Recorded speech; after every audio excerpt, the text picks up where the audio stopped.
الحمدللہ رب العالمین والعاقبۃ للمتقین والصلاۃ والسلام علی رسولہ الکریم یا رب لک الحمد کما ينبغي لجلال وجهك وعظیم سلطانک اللهم صل علی محمد وعلی آل محمد كما صليت على إبراهيم وعلى آل إبراهيم إنك حميد مجيد اللهم بارك على محمد وعلى آل محمد كما باركت على إبراهيم وعلى آل إبراهيم إنك حميد مجيد رب اشرح لي صدري ويسر لي أمري واحلل عقدة من لساني يفقهوا قولي الحمدللہ 20واں پارہ کچھ نصف کا سنا 21واں شروع ہو چکا ہے. سورت 20ویں پارے میں ایک سورت قصص تھی. یہ مکی سورت ہے. اس سورت میں حضرت موسیٰ علیہ السلام کا واقعہ تفصیل سے بیان کیا گیا ہے اور اس میں فرعون کا، حامان کا اور قارون کا انجام بھی تفصیل سے بیان کیا گیا ہے. اس کا مقصد مکہ کے سرداروں کو یہ بتانا تھا کہ جو لوگ زمین میں بڑے بنے ہوئے ہیں اگر وہ اصلاح اور حق کی حمایت کے لیے اپنی طاقت کو استعمال کریں گے تو اللہ تعالیٰ ان پر اپنا خاص فضل و کرم کرے گا، اور اگر انہوں نے اپنے مقام و مرتبہ کو جو اللہ تعالیٰ نے انہیں عطا کیا ہے حق کو روکنے، باطل کو پھیلانے اور زمین میں فساد مچانے کے لیے استعمال کریں گے تو ان کا انجام فرعون، حامان اور قارون سے مختلف نہیں ہوگا. موسیٰ علیہ السلام کی پیدائش اور پرورش کا ذکر آیا یہاں. فرعون کے دور میں جو بچے پیدا ہوتے تھے لڑکے ان کو قتل کر دیا جاتا تھا اور بیٹیوں کو زندہ رکھا جاتا تھا. فرعون کا یہ نظریہ تھا کہ اگر میری قوم میں سے کوئی بڑا ہو گیا اور وہ میری مخالفت میں آ گیا تو میں مقابلہ کرے گا میرا، تو لہٰذا اس کی کوشش یہ ہوتی تھی کہ ہر بچے کو قتل کرا دیا کرتا تھا. تو اسی طرح جب حضرت موسیٰ علیہ السلام کی پیدا ہوئے تو ان کی والدہ کو فکر لاحق ہو گئی کہ اب یہ تو قتل کر دیا جائے گا. تو اللہ تعالیٰ نے پھر ان کو وحی دی. وحی کے ذریعے کہا کہ تو گھبرا نہیں، میں اس کو کسی کے ہاتھوں کو لگاؤں گا اور اسی کے ہاتھوں کو تیرے پاس پھر واپس بھیجوں گا اور تیرا ہی دودھ پیے گا. اور کرنا کیا ہے کہ اس کو ایک صندوق سے صندوق میں اس کو ڈال کے دریا میں ڈال دیا اور یہ باقی کام میرا ہے سب. تو اسی طرح کیا گیا. حضرت موسیٰ علیہ السلام کو والدہ نے صندوقچے میں ڈال دیا اور دریا میں ڈال دیا. وہ دریا میں وہ چلتا جا رہا ہے صندوق. موسیٰ علیہ السلام کی ہمشیرہ وہ ساتھ ساتھ چلتی جا رہی ہے بھائی کی محبت میں دیکھوں یہ کہاں جاتا ہے صندوق، اس کے ساتھ کیا سلوک ہوتا ہے. وہ صندوق وہاں گزر رہا تھا دربار کے پاس سے. پھر بادشاہ وہاں کے سارے مصاحبوں نے ادھر صندوق دیکھا، اٹھایا اور وہ کھولا تو اس میں سے بچہ نکلا. اتنا خوبصورت اللہ تعالیٰ نے جب وہ نبی اس کو بنانا ہو اس کو خوبصورتی کو عطا فرمانی ہے تو وہ بڑے خوش ہوئے. بادشاہ کو لائے تو بادشاہ اور ان کی بیٹوں نے کہا کہ ہماری چونکہ کوئی اولاد نہیں ہے تو ہم اس کو پال لیتے ہیں، اپنے پاس رکھ لیتے ہیں. تو اللہ نے جب یہ کام کرانا تھا اسی کے ہاتھوں اب وہ ان کو دودھ پلانے کا طریقہ شروع ہوا. سارے علاقے کی عورتیں بلائی گئیں جو دودھ دائیاں پلاتی تھیں. تو موسیٰ علیہ السلام نے کسی کا دودھ پینا دوبارہ نہ کیا. تو ان کی ہمشیرہ کے ساتھ تھی، انہوں نے کہا کہ اللہ تعالیٰ میں تمہیں بتاؤں کہ ایسی عورت ہے جو اس کو یہ دودھ پلا سکتی ہے، یہ اس کا دودھ پی لے گا. یہ نہیں شروع کیا کہ یہ کون ہے، میں اسی طرح لگتی ہوں. تو اچھا بھی لاؤ کون ہے وہ. موسیٰ علیہ السلام کی والدہ لائیں، انہوں نے چھاتی سے لگایا تو وہ فوراً دودھ پینے لگ گئے. تو پھر اللہ نے کہا کہ میں نے تجھے کہا نہیں تھا کہ میں تجھے تیرے واپس پہنچاؤں گا تیرے پاس، تو ہی اس کا دودھ پلائے گی. یہ بڑا تفصیل سے ذکر ہے، میں نے مختصراً آپ کو بتا دیا کہ اللہ تعالیٰ نے کس طرح موسیٰ علیہ السلام کی پرورش فرمائی. فرعون کے دشمن کے ہاتھوں میں ہی وہ پل کر جوان ہوئے. جوانی آئی ان پر اور وہ جوانی میں اللہ تعالیٰ نے ان کو قوت فیصلہ اور علم عطا کیا. اور اسی طرح ہم نیکی کرنے والوں کو بدلہ دیتے ہیں. اب وہ انہوں نے تبلیغ شروع کر دی. تبلیغ جو شروع کی گئی تو فرعون والے وہ دشمن ہو گئے کہ تو ہمارا ہو کر ہمارے پاس پل پڑ کر ہمارے خلاف بول رہا ہے، ہمارے معبودوں کے خلاف بول رہا ہے. اور وہاں پر کسی سے کوئی جھگڑا ہو گیا، اس کو مکہ مارا، وہ مکہ مارنے سے وہ بندہ مر گیا اور وہ پریشان ہو گیا. اگر موسیٰ علیہ السلام خود بھی یہ بڑا غلط کام ہو گیا، مجھے تو سزا ہو جائے گی. تو اب یہ چھپے بیٹھے کہیں کھڑے ہوں تو شہر کا کوئی بندہ آیا، اس نے کہا کہ بھائی یہ سارے تیرے پاس آ رہے ہیں تجھے پکڑنے کے لیے اور تجھے قتل کرنے کا ارادہ رکھتے ہیں، تو تو یہاں سے بھاگ جا۔ تو وہ بھاگنے کے لیے چل پڑے، اور چلتے چلتے پھر وہ مدین کے علاقے میں پہنچے۔ وہاں وہ دو خواتین بکریاں چرا رہی تھیں، حضرت شعیب علیہ السلام کی بیٹیاں تھیں۔ ان کو پوچھا کہ تم یہاں کیوں کھڑے ہو؟ یہ بندے کھڑے ہیں، یہ کنویں پہ پانی پلا رہے ہیں، یہ بڑے زبردست ہیں، بدماش لوگ ہیں، یہ ہمیں آگے نہیں جانے دیتے، اپنے ریور کو پانی پلائیں گے تو پھر ہم آگے جا کے پانی پئیں گے، ہمارے جانور بھی تبھی پانی پئیں گے۔ تو آپ نے جو جوان کڑیل تھے ان کو ہٹا کے ان خواتین دو لڑکیاں جو تھیں، ان کے جو جانور تھے بکریاں، ان کو پانی پلوایا اور وہ پھر وہ چلی گئیں۔ ان دونوں بچیوں نے جا کے اپنے والد سے کہا کہ اس طرح ایک نوجوان تھا، بڑا کڑیل جوان، اس نے ہمارے ساتھ بڑی ہمدردی کی، مہربانی کی، اس نے ہمیں یہ ریور کو پانی پلوا دیا۔ تو موسیٰ علیہ السلام کو حضرت شعیب علیہ السلام کہنے لگے لے آؤ ڈوبنے سے میرے پاس، اللہ سے ملتے ہیں۔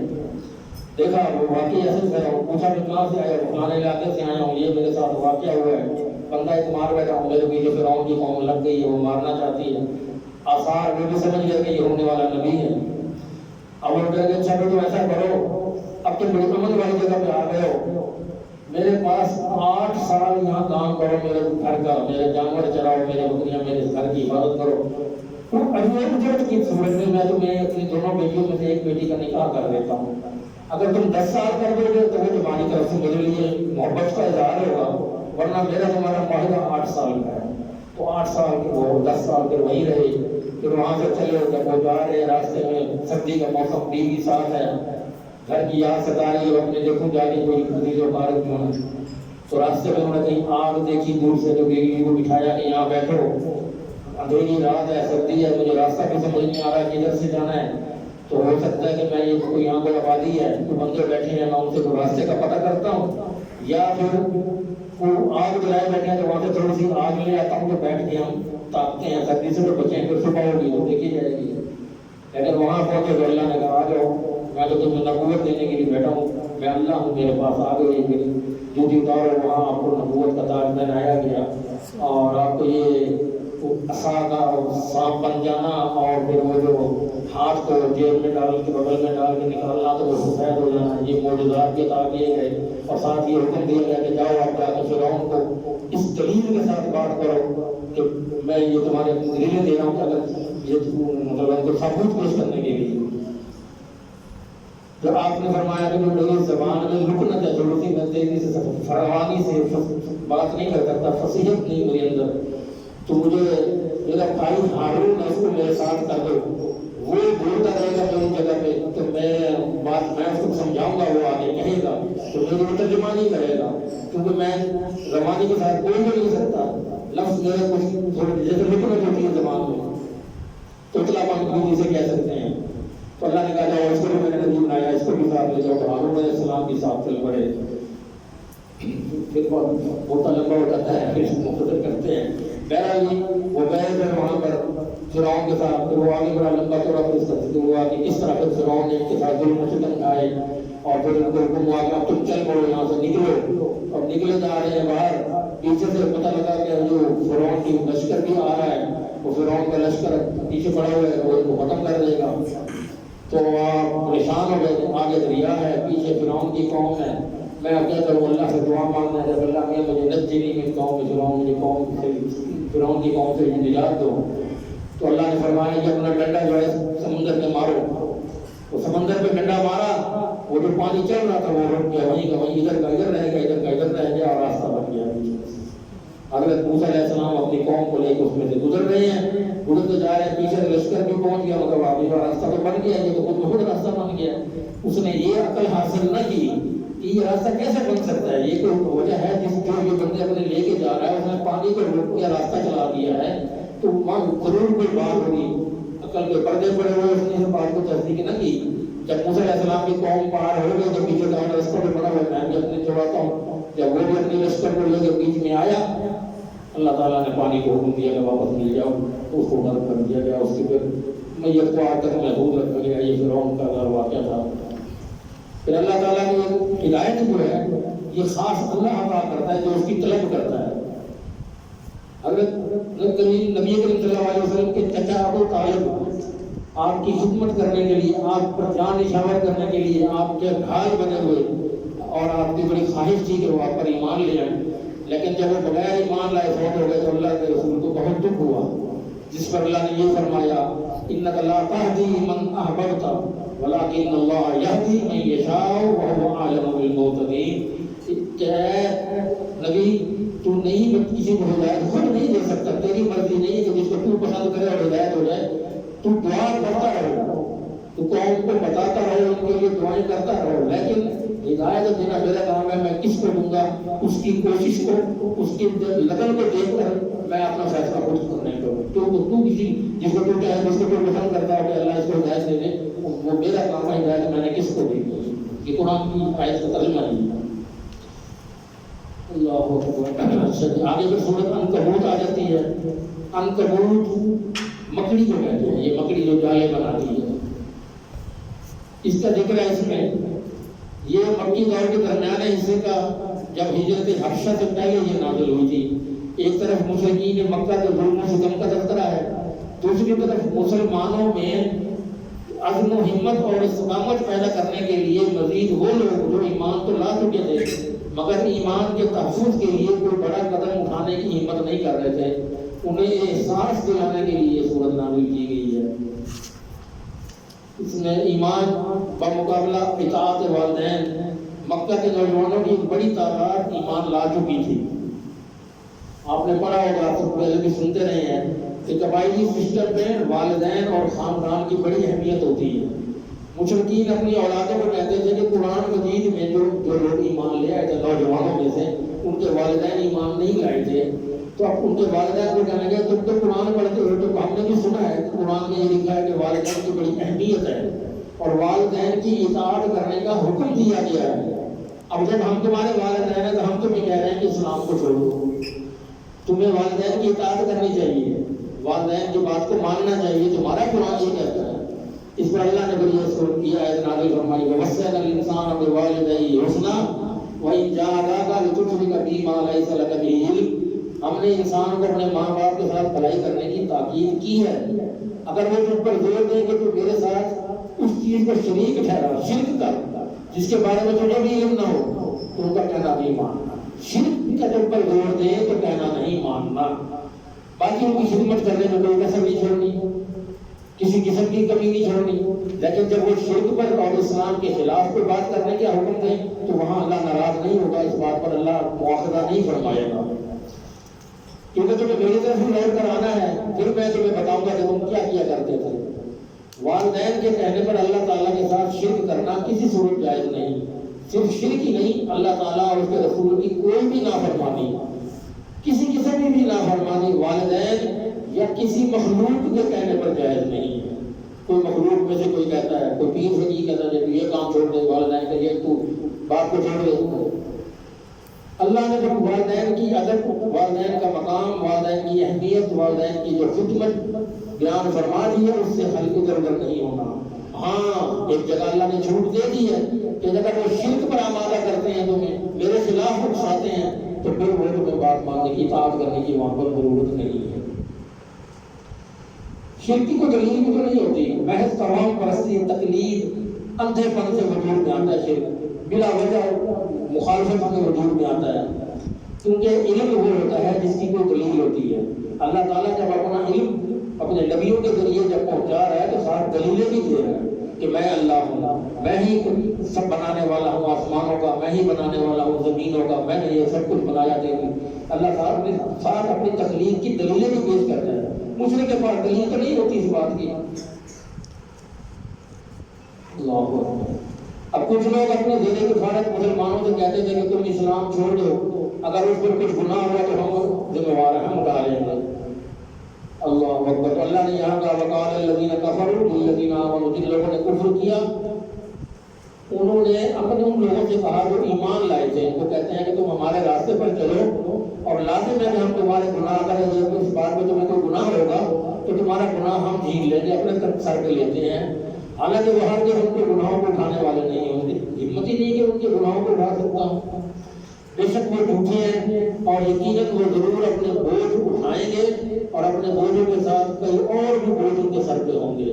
یقیناً وہ قیامت کے دن ضرور پوچھے جائیں گے جو جھوٹ وہ بولا کرتے تھے۔ عذاب کی بھی اسی طرح کئی صورتیں ہیں جن کا ذکر آتا ہے مشرکین کی دلائل کی حیثیت بھی بیان کی گئی ہے۔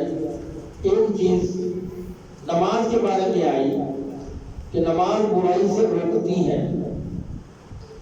نماز مومن کی اعتقادی اور اخلاقی تربیت کا ایک کورس ہے، اور مومن کے لیے اتنا ہی اہم ہے کہ اسے دن میں 5 مرتبہ دہرانے کا حکم دیا گیا ہے۔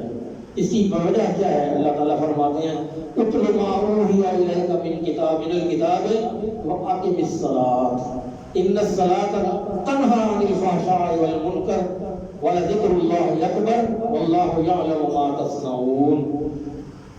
اتلو ما اوحی، پڑھیے جو ہم نے وحی کیا آپ کی طرف، کیا چیز؟ کتاب، جو یہ قرآن ہم نے آپ پر وحی کیا اس کو پڑھیں، واقم الصلاۃ، اور نماز کو قائم کریں۔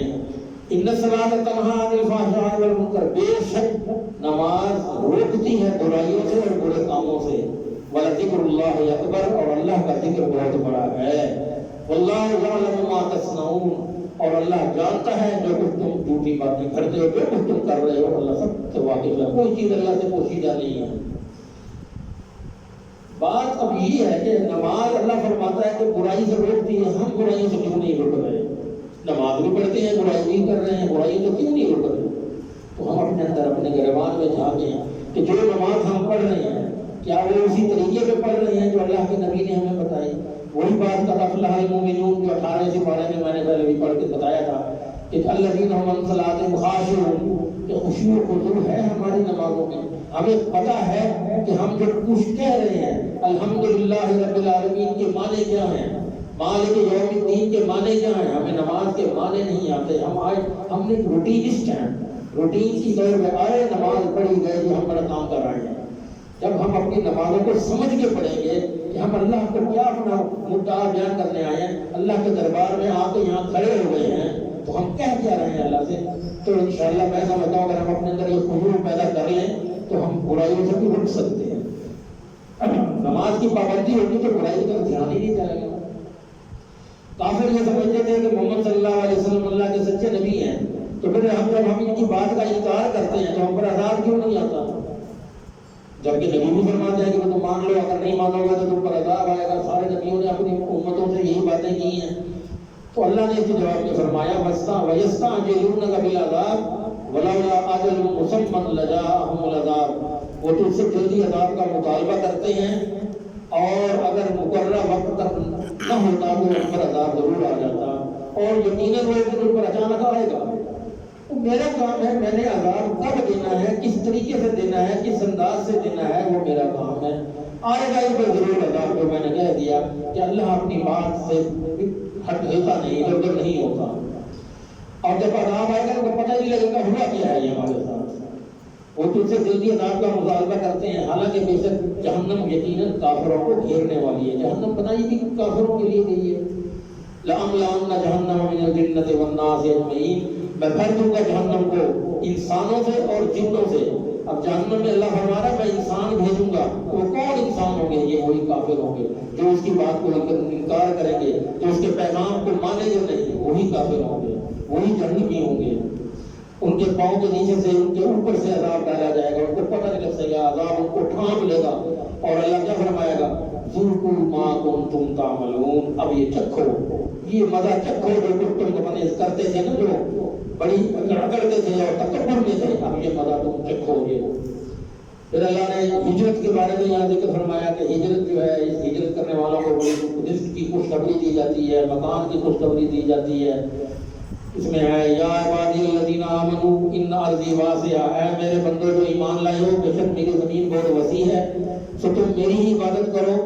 ہر جان کو موت آنی ہے، کل نفس ذائقۃ الموت، نفس جو جان ہے، چاہے وہ انسان کی شکل میں ہے، حیوان کی شکل میں ہے، جس شکل میں بھی ہے، موت آنی ہے ہر صورت میں۔ پھر تم ہماری طرف ہی لوٹ آئے جاؤ گے، اور جو لوگ ایمان لائے اور انہوں نے نیک کام کیے ہم انہیں ضرور ہی جنت کے اونچے گھروں میں جگہ دیں گے، بالا خانوں میں جگہ دیں گے، جن کے نیچے سے نہریں بہتی ہوں گی، وہاں نظارے ہی نظارے ہوں گے، اور وہ ہمیشہ ان پہ رہیں گے۔ یہ ان کو عمل کرنے کا ان کو بدلہ دیا گیا ہے کہ جو اعمال انہوں نے اللہ کی بات کو مان کر نیک اعمال کیے ہیں، اللہ ان کو بدلہ دے رہا ہے، ان کو یہ انعامات عطا فرما رہا ہے۔ اور جنہوں نے صبر کیا اور اپنے رب پر بھروسہ کیا. اور کتنے ہی ایسے چلنے والے جاندار ہیں جو اپنا رزق خود نہیں اٹھاتے, اللہ انہیں رزق دیتا ہے. اب جانور ہیں, کبھی گدھے کو دیکھا کہ اپنا رزق خود اٹھا کے پھر رہا ہو کہ میں نے گھر جا کے رات کو کھانا ہے. ہم تو کھانا لے کر آتے ہیں نا بچوں کے لیے. جانور بھی تو جاندار ہے, وہ اپنا کھایا, باقی اگلے ٹائم کا بھوک لگے گی, اگلا ٹائم اللہ خود دے دے گا. وہ خود اپنے چرنے نکل جاتا ہے, چڑھ کے آ گیا, ساتھ لا کے وہ اپنا ذخیرہ نہیں رکھتا. اللہ اکبر, اللہ ہمیں رزق دیتا ہے, تمہیں بھی تو وہی دیتا ہے, اور وہی کو سب کچھ سننے والا ہے اور سب کچھ جاننے والا ہے. یعنی کہ اب مطلب یہ ہوا کہ تم اپنے گھروں سے نکلنے کی تیاری کرو. اللہ کی زمین بہت وسیع ہے, آپ سے وہ وسیع جگہ کا وعدہ کرتا ہے. باقی رہی موت, وہ تو آنی ہی آنی ہے, اس کا کوئی انکار نہیں ہے. اس لیے موت کی پرواہ نہ کرو, زندگی بچانے کی بجائے ایمان بچانے کی فکر کرو. اس کے بدلے جنت کا وعدہ ہے. دوسری بات ہے رزق کی ہے, تو دیکھو جانور اپنا رزق خود تو نہیں اٹھا کر دیتے, پھر کون ہے جو انہیں رزق کا روز تازہ دیتا ہے؟ یقیناً اللہ تعالیٰ انہیں رزق دیتا ہے. جو اللہ انہیں رزق دیتا ہے وہ تمہیں بھی تو رزق دے گا. سیدنا عمر بن خطاب رضی اللہ عنہ ترمذی کی حدیث میں ہے, روایت فرماتے ہیں کہ رسول اللہ نے فرمایا کہ تم اللہ تعالیٰ پر اس طرح بھروسہ کرو جیسے اس پر بھروسہ کرنے کا حق ہے, تو تمہیں اسی طرح رزق دیا جائے گا جس طرح پرندوں کو رزق دیا جاتا ہے. وہ صبح خالی پیٹ نکلتے ہیں اور شام کو بھرے پیٹ کے ساتھ گھر واپس آتے ہیں. یہ اپنے اندر یقین ہو کہ میں اللہ کا پیدا کیا, میں مخلوق ہوں, اسے میں وہ میرا خالق ہے, اس نے مجھے رزق دینا ہے, اور لیکن مجھے جو اس نے کام میرے ذمہ لگایا ہے وہ تو میں ادا کرتا ہوں. آپ اپنا وہ کام جاری رکھیں, اللہ اپنا کام جاری رکھے گا. اللہ رزق کی کمی نہیں ہونے دے گا. تو الحمدللہ, اور اللہ تعالیٰ ہمیں دعا ہے کہ اس پر عمل کرنے کی توفیق عطا فرمائے. اور کہ وہ بات ہوتی بڑی نظر سوچنے کے ٹائم زیادہ لے لی ہے, تو انشاءاللہ پھر تھوڑا سا باقی جو ہے اس کو کل مکمل کر لیں گے. آخر دعوانا الحمدللہ رب العالمین. جزاک اللہ احسن الجزاء. دعا کیجیے کہ اللہ تعالیٰ ہمیں صحیح راستے پہ چلنے کی توفیق عطا فرمائے, ہر وہ کام کرنے کی توفیق عطا فرمائے جو سے اللہ راضی ہو, اور ہر اس کام سے اللہ ہمیں بچائے جس کام سے اللہ ناراض ہو. اس کی ناراضگی ہم نہ لے نہیں سکتے. حتی الامکان کوشش یہ کیجیے کہ ہم آئے ہیں, ہمیں اللہ نے بھیجا ہے, ہماری تخلیق کی وجہ کیا ہے؟ کیا اس کی عبادت کرنے کے لیے فرشتے کم نہیں تھے؟ فرشتوں کی تعداد بھی کم تو نہیں تھی. جب انسان کی تخلیق ہو رہی تھی اس وقت میں فرشتوں نے کہا اللہ ہم مصبر میں ہم نے تو وہاں کا سنا کہ یہ تو زمین میں جا کے جھگڑا کرے گا, مار کٹائی کرے گا, فساد کرے گا, خون بہائے گا, تو ہم تیری تسبیح اور تیری حمد بیان کرنے کے لیے تھوڑے تو نہیں ہیں. انگنت تعداد ہے اس کی فرشتوں کی, وہ عبادت اس کی کر رہے ہیں, لیکن اللہ نے اس مخلوق کو بنایا. یہ ایک بڑا موضوع ہے, پھر انشاءاللہ کسی دن اس موضوع پر میں تفصیل سے آپ کو یہ انسان کی تخلیق کس طرح اللہ نے کی اس پر زندگی رہی تو پھر آپ کو سنائیں گے انشاءاللہ.